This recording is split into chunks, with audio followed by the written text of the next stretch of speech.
ನಾನು ಅಪ್ಲೋಡ್ ಮಾಡೋ ಎಲ್ಲ ವೀಡಿಯೋಗಳನ್ನು ಮೊದಲು ನೋಡೋದಕ್ಕೆ SPK ಕನ್ನಡ ಚಾನಲ್ನ ಸಬ್ಸ್ಕ್ರೈಬ್ ಮಾಡಿಕೊಂಡು ಅದರ ಪಕ್ಕ ಇರೋ ಬೆಲ್ ಐಕನ್ನ ಆನ್ ಮಾಡ್ಕೊಳ್ಳಿ.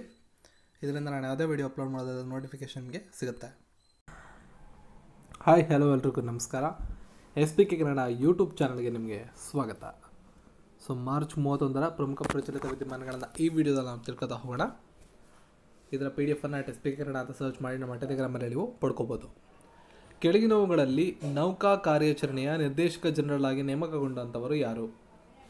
ಸರಿಯಾದ ಉತ್ತರ ಆಪ್ಷನ್ 1 ಅಡ್ಮಿರಲ್ MA ಹಂಪಿಹೋಲಿ. ಮೊದಲ ಪರ್ವತಾರೋಹಣದ ಎಕ್ಸ್ಪೆಂಡಿಷನ್ ಯಾವ ಪರ್ವತದಲ್ಲಿ ನಡೆಯಿತು?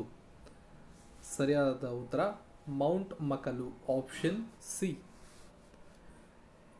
5 ಅಧಿಕಾರಿಗಳು, 2 JCOಗಳು ಹಾಗೂ 12 ಜನರನ್ನು ಒಳಗೊಂಡಂತೆ ಮೌಂಟ್ ಮಕಲು 8485 ಮೀಟರ್ ಉದ್ದದ ಇದನ್ನು ಮೊದಲ ಭಾರತೀಯ ಸೇನಾ ಪರ್ವತಾರೋಹಣ ದಂಡಯಾತ್ರೆ ಮಾರ್ಚ್ 26, 2019ರಂದು ಜನರಲ್ ಮಿಲಿಟರಿ ತರಬೇತಿ ಫ್ಲಾಗ್ ಹಾರಿಸೋ ಮೂಲಕ ಪ್ರಾರಂಭ ಆಗಿದೆ.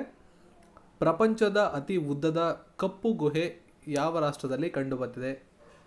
ಸರಿಯಾದ ಉತ್ತರ ಇಸ್ರೇಲಲ್ಲಿ ಇದು ಕಂಡುಬಂದಿದೆ. ಇಸ್ರೇಲ್ ಗುಹೆಯ ಅನ್ವೇಷಕರು ಮಲ್ಯಾಮ್ ಎಂಬ ಗುಹೆಯನ್ನು ಕಂಡುಹಿಡಿದಿದ್ದಾರೆ. ವಿಶ್ವದ ಅತಿ ಉದ್ದದ ಉಪ್ಪಿನ ಗುಹೆಯಾಗಿ ಇದು ಗುರುತಿಸಲ್ಪಟ್ಟಿದೆ. ಇತ್ತೀಚೆಗೆ NK ಸಿಂಗ್ ಅವರು ಇಂಡಿಯನ್ ಫಿಸಿಕಲ್ ಫೆಡರಲಿಸಮ್ ಎಂಬ ಪುಸ್ತಕವನ್ನು ಬಿಡುಗಡೆ ಮಾಡಿದರು. ಇದರ ಲೇಖಕರು ಯಾರು? ಬಿಡುಗಡೆ ಮಾಡಿದವರು NK ಸಿಂಗ್ ಅವರು. ಅದರ ಲೇಖಕರು ಯಾರು ಅಂತ ಪ್ರಶ್ನೆ. ಸರಿಯಾದಂಥ ಉತ್ತರ ಆಪ್ಷನ್ 2 ವೇಣುಗೋಪಾಲ ರೆಡ್ಡಿ.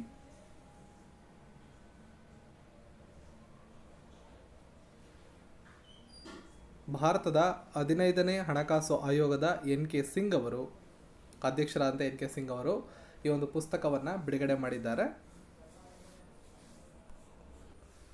ಈ ಪುಸ್ತಕವನ್ನು RBIನ ಗವರ್ನರ್ ಹಾಗೂ 14ನೇ ಹಣಕಾಸು ಆಯೋಗದ ಅಧ್ಯಕ್ಷರಾಗಿದ್ದಂಥ YV ರೆಡ್ಡಿ ಅವರು ಮತ್ತು ಡಾಕ್ಟರ್ GR ರೆಡ್ಡಿ, ತೆಲಂಗಾಣ ಸರ್ಕಾರದ ಅಡ್ವೈಸರ್, ಹಣಕಾಸು ಇಲಾಖೆಯಲ್ಲಿ ಅಡ್ವೈಸರ್ ಇಬ್ಬರೂ ಸೇರಿ ಈ ಪುಸ್ತಕವನ್ನು ಬರೆದಿದ್ದಾರೆ.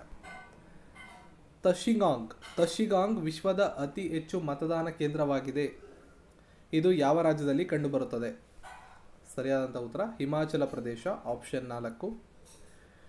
15,265 ಅಡಿ ಎತ್ತರದಲ್ಲಿ ಹಿಮಾಚಲ ಪ್ರದೇಶದ ಗ್ರಾಮ ತಶಿಗಾಂಗ್ ಈಗ ವಿಶ್ವದ ಅತಿ ಹೆಚ್ಚು ಮತದಾನದ ಕೇಂದ್ರವಾಗಿದೆ. ಭಾರತ ಚೀನಾ ಗಡಿಯಿಂದ ಸುಮಾರು 29 ಕಿಲೋಮೀಟರ್ ದೂರದಲ್ಲಿದ್ದು ಕಂಡುಬರುತ್ತೆ. ಯಾವ IIT AI ಆಧಾರಿತ ರೋಗ ಪತ್ತೆಕಾರಕವನ್ನು ಅಭಿವೃದ್ಧಿಪಡಿಸಿದೆ? AI ಅಂದರೆ ಆರ್ಟಿಫಿಷಿಯಲ್ ಇಂಟೆಲಿಜೆನ್ಸಿ, ಕೃತಕ ಬುದ್ಧಿಮತ್ತೆ. ಕಳೆದ ವಿಡಿಯೋದಲ್ಲಿ ನಾನು ಇದ್ರ ಬಗ್ಗೆ ಹೇಳಿದ್ದೀನಿ.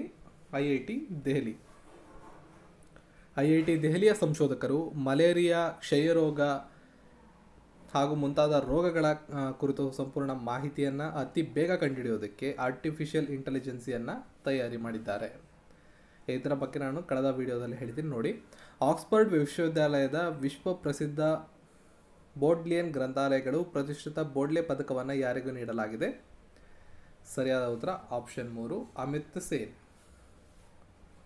ನೊಬೆಲ್ ವಿಜೇತ ಅಮಿತ್ ಸೇನ್ ಅವರಿಗೆ ಈ ಪುರಸ್ಕಾರವನ್ನು ಇತ್ತೀಚೆಗೆ ನೀಡಲಾಗಿದೆ. ಸಾಹಿತ್ಯ, ಸಂಸ್ಕೃತಿ, ವಿಜ್ಞಾನ, ಸಂವಹನ ಸೇರಿದಂತೆ ಹಲವಾರು ಕ್ಷೇತ್ರದಲ್ಲಿ ಅತಿ ಹೆಚ್ಚು ಅತ್ಯುತ್ತಮ ಕೊಡುಗೆಯನ್ನು ನೀಡಿದಂಥವ್ರಿಗೆ ಈ ಪುರಸ್ಕಾರವನ್ನು ನೀಡಲಾಗುತ್ತೆ. ಭಾರತವು ಡ್ಯಾಶ್ ಎಂಬ ವಿರೋಧಿ ಉಪಗ್ರಹ ಕ್ಷಿಪಣಿ ವ್ಯವಸ್ಥೆಯನ್ನು ಪರೀಕ್ಷಿಸಿದ 4ನೇ ದೇಶವಾಗಿದೆ. ಸರಿಯಾದಂಥ ಉತ್ತರ ಮಿಷನ್ ಶಕ್ತಿ. ಇದರ ಬಗ್ಗೆ ನೆನ್ನೆಯ ವಿಡಿಯೋದಲ್ಲಿ ಸಂಪೂರ್ಣವಾದ ಮಾಹಿತಿಯನ್ನು ನೀಡಿದ್ದೇನೆ ನಾನು. ಭಾರತವು ಯಶಸ್ವಿಯಾಗಿ ಮಿಷನ್ ಶಕ್ತಿ ಕಾರ್ಯಾಚರಣೆಯನ್ನು ಪೂರ್ಣಗೊಳಿಸಿದೆ. 3 ನಿಮಿಷಗಳಲ್ಲಿ ವಿರೋಧಿ ಉಪಗ್ರಹ ASAT ಅಂತ ಕರಿತೀವಿ ಕ್ಷಿಪಣಿಯನ್ನು ಬಳಸಿಕೊಂಡು ಕಡಿಮೆ ಭೂಕಕ್ಷೆಯಲ್ಲಿ ನೇರ ಉಪಗ್ರಹವನ್ನು ನಾಶ ಮಾಡಿದೆ. USA, ರಷ್ಯಾ, ಚೀನಾದ ನಂತರ ಐತಿಹಾಸಿಕ ಸಾಧನೆ ಮಾಡಿದ 4ನೇ ದೇಶ ಭಾರತ ಆಗಿದೆ. ಆದರೆ ಒಂದು ವಿಶೇಷ ಇಲ್ಲಿ, US, ರಷ್ಯಾ, ಚೀನಾ 3 ಕೂಡ ಫಸ್ಟ್ ಅಟೆಂಪ್ಟಲ್ಲಿ ಇದನ್ನು ಮಾಡೋಕ್ಕಾಗಿರಲಿಲ್ಲ. ಆದರೆ ಭಾರತ ಮೊದಲನೇ ಅಟೆಂಪ್ಟಲ್ಲಿ ಒಂದು ಸಾಧನೆಯನ್ನು ಮಾಡಿದೆ. ಭಾರತ ಮತ್ತು ಬಾಂಗ್ಲಾದೇಶ ನಡುವಿನ ಮೊದಲ ಭಾರತೀಯ ಹಡಗು? ಸರಿಯಾದ ಉತ್ತರ RV ಬಂಗಾಳ ಗಂಗಾ, ಆಪ್ಷನ್ 4. 2 ದಶಕಗಳ ಇತಿಹಾಸದಲ್ಲಿ ಮೊದಲ ಬಾರಿಗೆ ಕಲ್ಕತ್ತಾ, ಭಾರತ, ಢಾಕಾ, ಬಾಂಗ್ಲಾದೇಶ ನಡುವೆ ನಿಯಮಿತವಾದ ನದಿ ವಿಹಾರ ಪ್ರಾರಂಭವಾಗುತ್ತದೆ. ಇದರ ಒಂದು ಹಡಗಿನ ಹೆಸರು ಭಾರತೀಯ ಹಡಗು RV ಬಂಗಾಳ ಗಂಗಾ. ಪಶ್ಚಿಮ ಕೋಲ್ಕತ್ತಾ ಚೆಟ್ಟಿಯಿಂದ ತನ್ನ ಪ್ರಯಾಣವನ್ನು ಇದು ಪ್ರಾರಂಭ ಮಾಡುತ್ತೆ. 60 ಜನ ಇದರಲ್ಲಿ ಪ್ರಯಾಣವನ್ನು ಮಾಡ್ತಾರೆ. ಭಾರತದ ಚುನಾವಣಾ ಆಯೋಗದಿಂದ ಪಶ್ಚಿಮ ಬಂಗಾಳ ಮತ್ತು ಜಾರ್ಖಂಡ್ ರಾಜ್ಯಗಳಿಗೆ ವಿಶೇಷ ಕೇಂದ್ರೀಯ ಪೊಲೀಸ್ ಅಬ್ಸರ್ವರ್ ಆಗಿ ನೇಮಕಗೊಂಡಂಥವರು ಯಾರು? ಸರಿಯಾದ ಉತ್ತರ ಕೆ ಶರ್ಮಾ, ಆಪ್ಷನ್ 1. ಭಾರತ ಚುನಾವಣಾ ಆಯೋಗವು ಕೆ ಶರ್ಮಾ ಅವರನ್ನು ಪಶ್ಚಿಮ ಬಂಗಾಳ ಮತ್ತು ಜಾರ್ಖಂಡ್ ರಾಜ್ಯಗಳ ವಿಶೇಷ ಕೇಂದ್ರೀಯ ಪೊಲೀಸ್ ಅಬ್ಸರ್ವರ್ ಆಗಿ ನೇಮಕ ಮಾಡಿದೆ. ಜೊತೆಗೆ ತ್ರಿಪುರಾ ಮತ್ತು ಮಿಜೋರಾಂ ರಾಜ್ಯಗಳಿಗೆ ವಿಶೇಷ ಕೇಂದ್ರೀಯ ಪೊಲೀಸ್ ಅಬ್ಸರ್ವರ್ ಆಗಿ ಮೃಣಾಲ್ ಕಾಂತಿ ದಾಸ್ ಅವರನ್ನು ನೇಮಕ ಮಾಡಿದೆ. ಭಾರತಕ್ಕೆ ಸುಖಾಯ್ ಸೂಪರ್ಸಾನಿಕ್ ಯುದ್ಧ ವಿಮಾನ ಪೂರೈಕೆಗೆ ರಷ್ಯಾ ಉತ್ಸುಕತೆಯನ್ನು ತೋರಿಸಿದೆ. ಭಾರತಕ್ಕೆ ಅತ್ಯಾಧುನಿಕವಾದಂತಹ ಸುಖಾಯ್ Su-57 ಯುದ್ಧ ವಿಮಾನಗಳನ್ನು ಸರಬರಾಜು ಮಾಡೋದಕ್ಕೆ ರಷ್ಯಾ ಉತ್ಸುಕತೆಯನ್ನು ತೋರಿದೆ. ಅವಳಿ ಎಂಜಿನ್ಗಳನ್ನು ಹೊಂದಿರುವ 5ನೇ ತಲೆಮಾರಿನ ಆಕ್ರಮಣಕಾರಿ Su-57 ಹಲವಾರು ಕಾರ್ಯಗಳನ್ನು ಏಕಕಾಲದಲ್ಲಿ ನಿರ್ವಹಿಸಬಲ್ಲ ವಿಶ್ವದ ಅತ್ಯಾಧುನಿಕ ಸೂಪರ್ಸಾನಿಕ್ ಯುದ್ಧ ವಿಮಾನ ಆಗಿದೆ. ರಷ್ಯಾದ ರಕ್ಷಣಾ ಉತ್ಪನ್ನಗಳಿಗೆ ಭಾರತ ಅತಿದೊಡ್ಡ ಮಾರುಕಟ್ಟೆಯಾಗಿದ್ದು, ಈ ಒಂದು Su-57 ರಷ್ಯಾ ವಿಮಾನ ಭಾರತ ಖರೀದಿ ಆಸಕ್ತಿ ತೋರಿಸುವಂಥ ನಿರೀಕ್ಷೆಯನ್ನು ರಷ್ಯಾ ಉದ್ಯಮ ತಿಳಿಸಿದೆ. ರಷ್ಯಾ ಉದ್ಯಮ ಮತ್ತು ವ್ಯಾಪಾರ ಸಚಿವರಾದಂಥ ಡೆನಿಸ್ ಮಾಂಟರೋ ಅವರು ಒಂದು ಹೋಪನ್ನು ಇಟ್ಕೊಂಡಿದ್ದಾರೆ, ಭಾರತ ಇದನ್ನು ಕೂಡ ಖರೀದಿಸುತ್ತೆ ಅಂತ. ಭಾರತೀಯ ವಾಯುಪಡೆಯು 250ಕ್ಕೂ ಹೆಚ್ಚು 4++ ತಲೆಮಾರಿನ ಸುಖಾಯ್ Su-30 ಯುದ್ಧ ವಿಮಾನಗಳನ್ನು ಈಗ ಆಲ್ರೆಡಿ ಹೊಂದಿದೆ.